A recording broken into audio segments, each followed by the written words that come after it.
Christina Hendricks, on any given show, any given season, I always find that sometimes there's an MVP, that comes out of all of the, the storylines or the way things are set up. And I was telling somebody the other day, I said, I think Christina was the MVP of this last 7 episodes. Thank you. How did you feel as you got those scripts for these 7 episodes? Especially there were about 3 or 4 of them there that had such strong material. I was thrilled. I mean, of course, we're sort of notorious for not knowing what happens until we get the scripts, and so we were all just waiting with bated breath to see how this was going to wrap up after all these years. And it was very pleasing. It was very cathartic. It was great to me to see Joan's storylines sort of bring us full circle.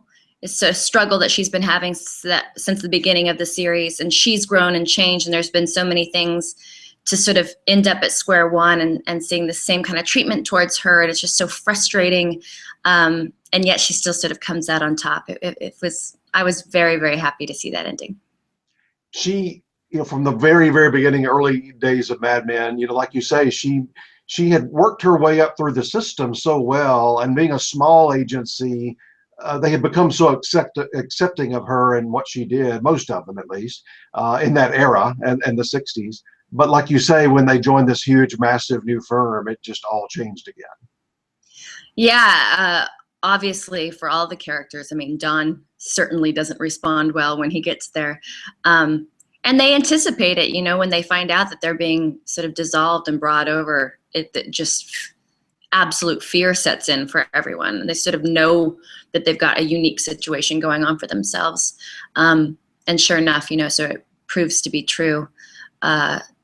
But I loved that Joan went up face to face with these, heads of the agency, and she certainly tried, and she spoke her mind, and she was right. But I feel like it's a good sign when you want to punch the TV, because you want to support your character and you want good things to happen to her, and they don't, and it's just great writing.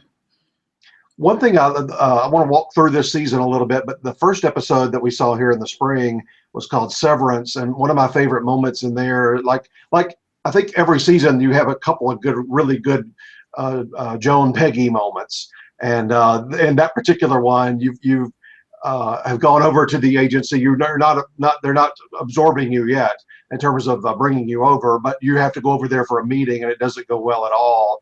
And you don't really even the two of you being women don't even see eye to eye on how it should have been handled. Yeah, we shot that scene twice actually. I guess we didn't quite get it right the first time. Matt had a very, very, very specific idea of what he wanted, and I'm glad that we got an opportunity to shoot it again, because I was really happy with how it turned out. But to me, it was such a great storyline, because here's this judgment and this assumptions and all this sort of horrible behavior, and we're always saying it's coming from the men, it's always coming from the men, and here's your coworker and sort of friend of a certain amount of years who turns around and does the exact same thing to you. And it was just, I thought it was heartbreaking to see those two women have that moment. Talk about, all these years, I think the fans have really enjoyed those Joan Peggy moments from the very beginning when you bring her on board as a secretary, all the way through, all the different changes and things over the years. Talk about just that relationship and working with Elizabeth Moss. Well, she's one of the finest actors I've ever worked with. She's extraordinary, and we've both sort of been quite vocal about how we like doing those scenes as well. They're two very, very different women who very much respect each other and learn from each other all the time, but sort of fight it and won't admit it and kick and scream sort of in their relationship together, but keep being drawn back. Obviously at the end of the season, you see Joan approach her and say, she wants to start a business with her. So there's definitely a mutual respect, a camaraderie, a great appreciation of each other. But like Matt said early on, is these two women will never be friends. Do you think that's why one of the reasons why Peggy turned that down? Because I was a little surprised she turned it down. I was too. I don't think it had anything about to to do with personal relationships. I think Peggy really was on a certain trajectory and had certain skill set that she really wanted to see flourish. And this maybe was a departure. I think she really did choose, Stan helps her come to that realization too. So there's a little Stan going in there. That's true. That's true. Backing up a little bit, the episode after Severance is the one where you're in California and you meet Bruce Greenwood's character. I didn't know where that relationship was going. I'm sure you were waiting on the scripts too to see where this relationship was going. It just seemed like such a great match. It did. Well, we liked that he had this sort of swagger and confidence about him in a Roger sort of way, where you could see that Joan had a type, but then so much more confident and sort of successful and very aware of who he is and what he wanted.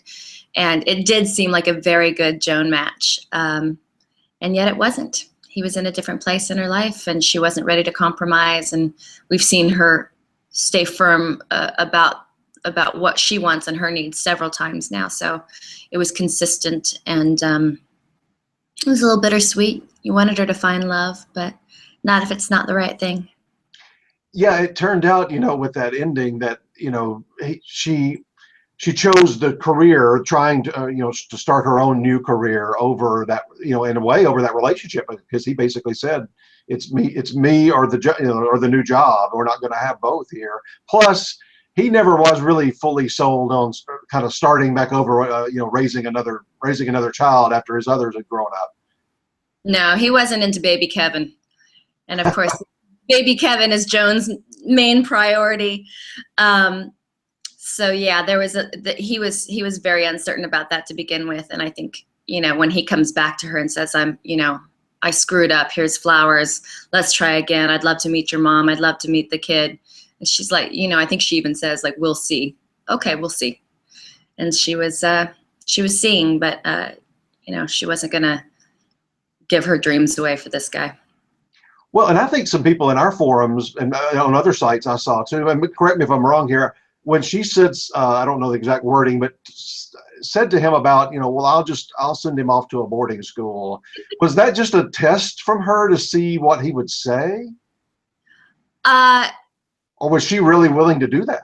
Oh, no. I think she was being so dryly sarcastic to just let him hear his own words out loud and how ludicrous they are. Oh, no, you're right. I love you and I've only known you for a week, but no, I'm going to send my son away. You're right. That's a great idea. It's just so ludicrous. She just wanted him to have to hear it. Well, that's why I think some people misunderstood it, because I saw people even in our forums going, would Joan really do that? And no, Joan would never do that. What was it like? I have liked Bruce Greenwood ever since St. Elsewhere. And he's in so many. He's that kind of guy when you see him pop up in a movie or a TV show, you're like, oh, okay, we're in good hands here. Yeah, I agree. I was thrilled when they cast him. I didn't know who it was going to be. I did know that I must have known that there was going to be a love interest maybe a few days before. I think what happened is the script came out and they hadn't cast it yet is what happened. So I was so thrilled when it was him. I think he's such a great actor and he was such a generous actor, really just dove straight in. And when you have a show that's been going for 8 seasons and you come in the last few episodes, that's a tricky place to jump in last minute. A very established family, and he just came in with great confidence and ease, and he was wonderful. Yeah, I think as a fan of the show, or any given fan, I mean, you want to see Joan happy in a relationship. So I think when you see, I mean, you don't want like a famous face like George Clooney, but if you have somebody like a Bruce Greenwood, who people basically know, but he's not so overwhelmingly famous that you're like, oh, what's he doing here? That I think you just kind of automatically have that comfort level with Joan and this guy. Yeah, he was a wonderful choice. Obviously, if you see Bruce, you're going to think, oh, this guy's not going anywhere for a little bit. He's going to be sticking around. Otherwise, why would he be there? Like you said. and yet it didn't feel like sort of stunt casting in any way. It seemed completely appropriate and completely natural. So it was a good choice on their part.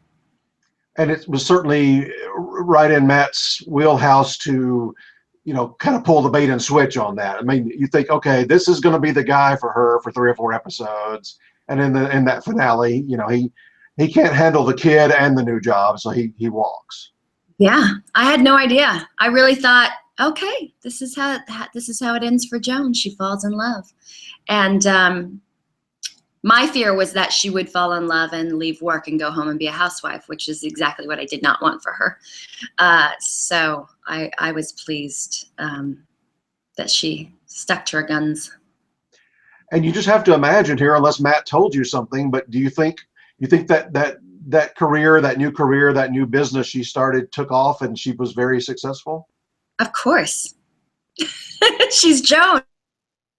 Listen, she's starting a business out of her Manhattan apartment with her sort of horrible nanny helping answer the phones and trying to feed a small child in between. So I'm sure that there would be many struggles, but I think she's got a lot of experience under her belt and a lot of clients that would want to work with her. And not desperate for money right away. And not desperate for money. That helps. She could build the business. Exactly. Well, I'm guessing, I mean, you know this Emmy game now. You've been nominated, 5 times in a row. I'm guessing the Lost Horizon episode where you stand up to the McCann, would that be your episode if nominated again? That is, oh, I hear that echo all of a sudden. That is probably the episode that I got the most phone calls from friends and family, and even some wonderful emails from actresses that I know in town. They really responded to that. So I would guess that would be the one. I loved so many moments in this whole season. It's always hard to choose one. Well, yeah, of course that one, and even the one in California. I think that whole episode opens with you. So that one is a main focus for you as well. But I also love the episode with the scene with Peggy and I, like you were talking about, where they're at McCann and the guys are just sort of treating Joan horrifically, and then they have that amazing elevator scene. That was an important episode to me as well. It's really a shame. I wish they would think about at some point in the future, maybe, a given nominee, being able to edit together their favorite scenes from a season rather than just one episode. I know. I wonder why. Maybe that's too much work for everyone. I wondered that years ago. I mean, a couple of decades ago, and we were just people talking. Nobody at the Academy confirmed this, but the fear, I think, was that different editors, different producers. I mean, some would do a good job with that, some would not do a good job with that. That makes sense. That it would be sort of swayed by whoever you got to help edit. That makes sense. Some people do that, like if they're doing their own, or if the studio's doing like a campaign for them, like at this part of the summer, that's certainly legal to do. But in terms of the, as you have to submit a whole episode, right. For the judges later on. But I think I would go Lost Horizon. I mean, whether you're talking Emmys or Oscars or Tonys, I mean, voters, we all are. You're sitting in an audience somewhere. We're all suckers for defiance. We love somebody that just stands up for themselves. Sticks it to them. That's right. And they get the great walk out the door too. Well, thank you for your opinion. I probably will choose that if I'm lucky enough to have to choose one. Well, you go with what you want. I've helped a lot of people over the years, and a few of them have actually won. So let's see. Now that we got Anna Gunn out of the way, let's see what we can do here.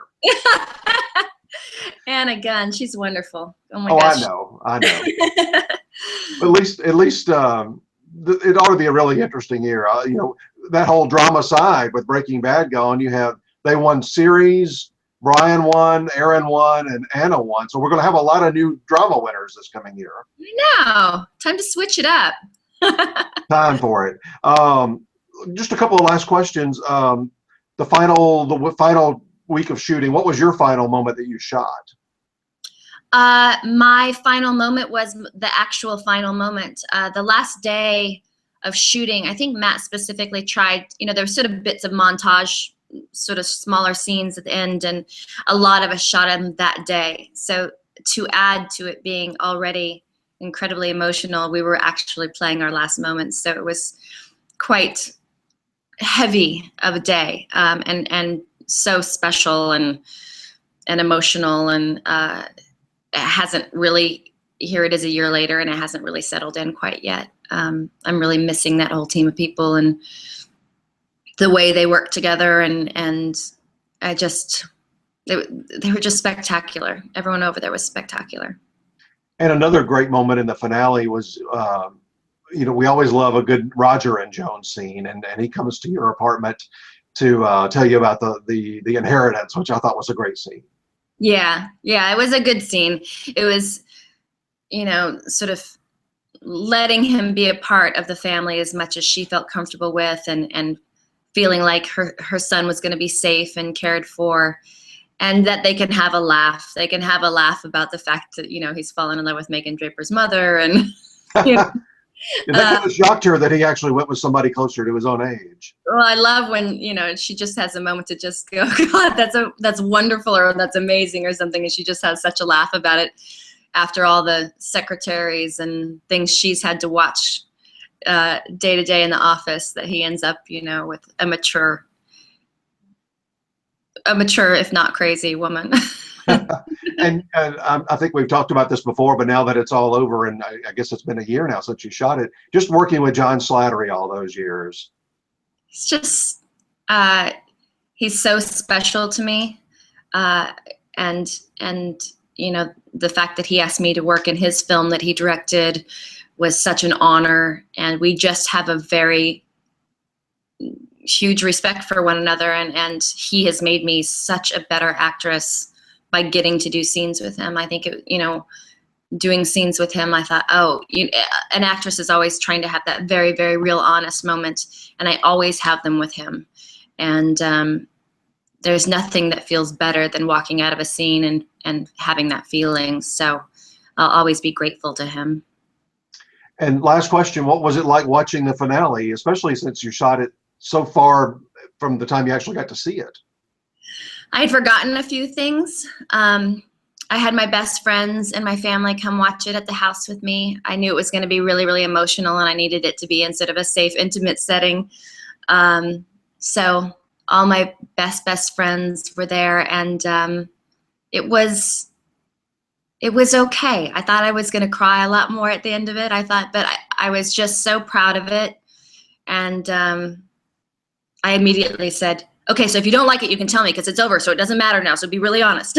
And everyone loved it, which was a nice feeling too.